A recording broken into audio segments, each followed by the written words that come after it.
ఈరోజు ఈ వీడియోలో నేను మీకు చూపించబోయేది అమెరికాలోని పేదరికం గురించి.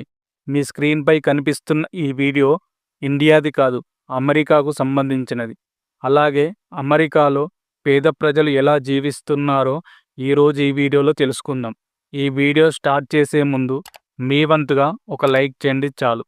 అమెరికాలో ఉన్న పేదల పరిస్థితిని చూసి మీరు ఆశ్చర్యపోతారు. ఫ్రెండ్స్, మనం ఎప్పుడైనా యునైటెడ్ స్టేట్స్ ఆఫ్ అమెరికా గురించి మాట్లాడినప్పుడు మనకి అనిపిస్తుంది ఇది ప్రపంచంలోనే అత్యంత శక్తివంతమైన దేశమని. ఇక్కడ అన్నీ బాగానే జరుగుతూ ఉంటాయని, ఇక్కడ ఉండేవారు జీవితం చాలా బాగుంటుందని, ఇక్కడ పేద ప్రజలు కూడా బాగా తిని బాగా దుస్తులు ధరించి ఉంటారు అని అనుకుంటాం. కానీ ఫ్రెండ్స్, నిజానికి మాత్రం దానికి చాలా దూరంగా ఉంది. ఎందుకంటే అమెరికాలో పేదల సంఖ్య చాలా ఎక్కువగా ఉంది. కానీ వాళ్ళ జీవిత విధానం గురించి మాట్లాడితే అనేక ప్రశ్నలు బయటికి వస్తాయి. అంటే అమెరికా లాంటి పెద్ద ధనిక దేశంలో ఉండే పేదల జీవితం ఎలా ఉంటుందని ఈరోజు ఈ వీడియోలో తెలుసుకుందాం. ఫ్రెండ్స్, ఇప్పుడు ఈ విషయానికి వస్తే ఎక్కువగా కోటేశ్వర్లు అమెరికాలోనే ఉంటారు. కానీ ఇక్కడ పేదలు కూడా తక్కువగా ఏమీ లేరు. అందుకే 3.29 కోట్లు, సుమారుగా 4 కోట్ల మంది పేదరికం తట్టుకొని జీవిస్తున్నారు. మరియు ఇందులో నుండి కూడా 18 మిలియన్ల మంది ఎలాంటి వారు ఉన్నారంటే వారు కనీసం వారం రోజుల పాటు తినేందుకు ఏమీ లేకుండానే ఆకలితో పడి ఉంటారు. కోటేశ్వర్లతో నిండిన ఈ ధనవంతుల దేశంలో ప్రజలు ఇలా ఉండటం నిజంగా ఆశ్చర్యంగా ఉంది. కానీ ఇది కేవలం ప్రారంభం. ఎందుకంటే మీరు అమెరికాలో ఉన్న పేదల నిజాలు తెలుసుకుంటే మరింత ఎక్కువగా ఆశ్చర్యపోతారు. ఉదాహరణకు మీరు కాలిఫోర్నియాను తీసుకోండి. అది అమెరికాలో చాలా అభివృద్ధి చెందిన రాష్ట్రం, ఆర్థికంగా బలమైనది. కానీ ఇక్కడ నివసిస్తున్న పేదల సంఖ్య కూడా తక్కువ కాదు. చాలామంది ఫ్రీ పార్కింగ్ ఏరియాలో కారులోనే ఉంటారు. అక్కడ రిటైర్డ్ వాళ్ళ నుండి సీనియర్ సిటిజన్ల వరకు కూడా ప్రతి ఒక్కరూ ఉంటారు. ఎవరైనా ఇల్లు కొనే పరిస్థితిలో లేకపోతే వాళ్ళు కారులోనే ఉండటం మొదలు పెడతారు.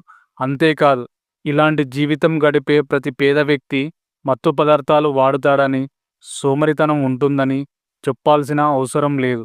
కానీ చాలామంది ఇక్కడ తమ జీవితమంతా కష్టం చేసిన వాళ్ళు ఉన్నారు. కానీ ఇల్లు కొనే అంత డబ్బు సంపాదించలేకపోతున్నారు. కాలిఫోర్నియా ప్రపంచంలోనే అత్యంత డైనమిక్ స్టేట్స్లో ఒకటి. అక్కడ నిరుద్యోగ సమస్య కూడా ఉంది. ఇక్కడ మంచి సంపాదన ఉన్న ఉద్యోగాలు కూడా ఉన్నాయి. మనిషి తన పొట్ట నింపుకోగలడు, కానీ తనకంటూ ఒక ఇంటిని కొనలేడు. అందుకే కాలిఫోర్నియాలో చాలా ప్రాంతాల్లో ప్రతి 4వ వ్యక్తి తక్కువ ఆదాయం రేఖ క్రిందే ఉంటాడు. పైగా ఇక్కడ నియమాలు, చట్టాలు కూడా చాలా విచిత్రంగా ఉంటాయి. పేద ప్రజలు ఎదగడానికి అవకాశం ఇవ్వరు. ఉదాహరణకి, ఎవరైనా ఇంటిని అద్దెకు తీసుకొని ఉంటే అద్దె చెల్లించడంలో 5 రోజులు ఆలస్యమైతే పోలీసులు వెంటనే ఇంటిపై దాడి చేస్తారు. ఇంకా ఆలస్యమైతే అద్దెకు ఉండేవారిని ఇంటి నుండి బయటకు నెట్టివేస్తారు. మనుషులు ఇంటిని అద్దెకు తీసుకుంటారు, కానీ అద్దె చెల్లించలేకపోతే వీరు రోడ్డుపైనే జీవించాల్సి వస్తుంది.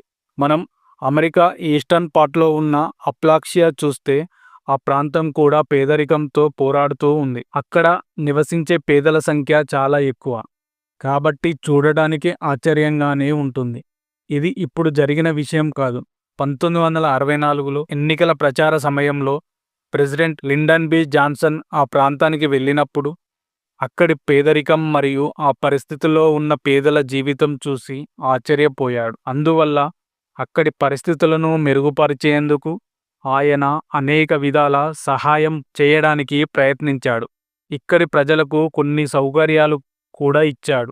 ఉదాహరణకు economic opportunity act, food stamp act, social security act వంటివి ఇలా ఇప్పటికీ అక్కడ అమలులో ఉన్నాయి. అయినా కూడా దానివల్ల ఎలాంటి ప్రయోజనం కలగలేదు. ఎందుకంటే ఇప్పటికీ పేదరిక రేఖ నుండి బయటకు రావడం ఎవరికీ సాధ్యం కాలేదు. వారి జీవితం రోజురోజుకి మరింత చెడిపోతుంది. పెరుగుతున్న ఇంధన వస్తువుల ధరల వల్ల ప్రభుత్వ సౌకర్యాలు వారికి సరిపోవడం లేదు. కానీ అసలు ఆశ్చర్యం కలిగించేది లాస్ ఏంజల్స్ గురించి విన్నప్పుడు. అక్కడ పేదరికం ఉన్నది అని ఎవరైనా ఊహించలేరు. అమెరికాలోని అత్యంత పాపులర్ అయిన దగదగ మెరుస్తూ ఉండే ఈ నగరంలో కూడా పేదవాళ్ళు బారులు తీరి నిలబడి ఉండటం మీరు గమనిస్తారు. కొందరికి తినడానికి లేదు, మరికొందరికి ఉండడానికి లేదు. కొందరు బట్టలు లేకుండా రోడ్లపై బలహీనంగా తిరుగుతూ ఉంటారు. మీరు ఒక్కసారి ఆలోచించండి, ఒక లాస్ ఏంజల్స్లోనే సుమారు 60,000 మంది బ్రిడ్జ్ కింద లేదా రోడ్డు ప్రక్కన బలవంతంగా జీవితాన్ని గడుపుతూ ఉన్నారు. కానీ అంతకంటే కూడా దారుణ పరిస్థితులు న్యూయార్క్లో ఉన్నాయి. అక్కడ 76,000 మంది ఎక్కువగా పేదరికంగా అనుభవిస్తున్నారు.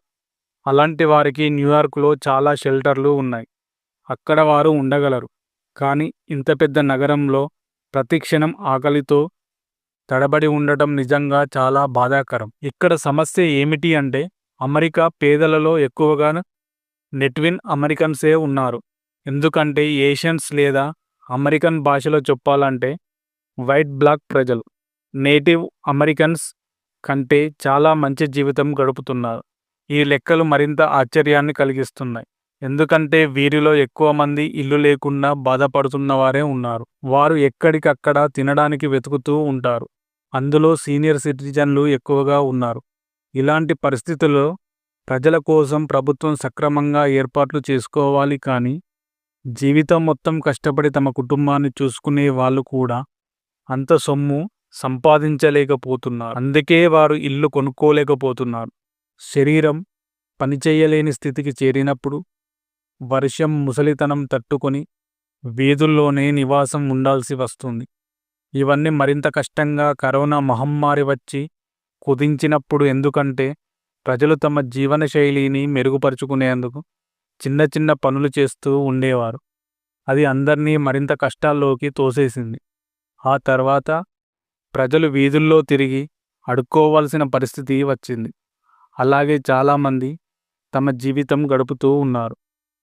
ఇప్పుడు అదే పరిస్థితుల్లో ఉన్నారు. స్పష్టంగా చెప్పాలంటే కేవలం అమెరికాలో మాత్రమే కాదు, మొత్తం ప్రపంచమంతా ఈ పేదరికంతో ఉంది. కానీ అమెరికా లాంటి ధనవంతులు మరియు శక్తివంతులైన దేశాల్లో పేదరికం ఉంటే ఆశ్చర్యం కలుగుతుంది. ప్రపంచంలో అత్యంత శక్తివంతమైన దేశం తన ప్రజలు తలదాచుకోవడం కోసం ఒక చిన్న ఇల్లు, రోజుకు 2 పూటల తినే భోజనం కూడా అందించలేకపోతే మిగిలిన మనుషుల పరిస్థితి ఎలా ఉండి ఉంటుంది అనేది మీకు మీరే ఊహించుకోవచ్చు. మీ అభిప్రాయాన్ని కామెంట్లో తెలియపరచండి. మరిన్ని వీడియోల కోసం మన ఛానల్ని సబ్స్క్రైబ్ చేసుకోండి.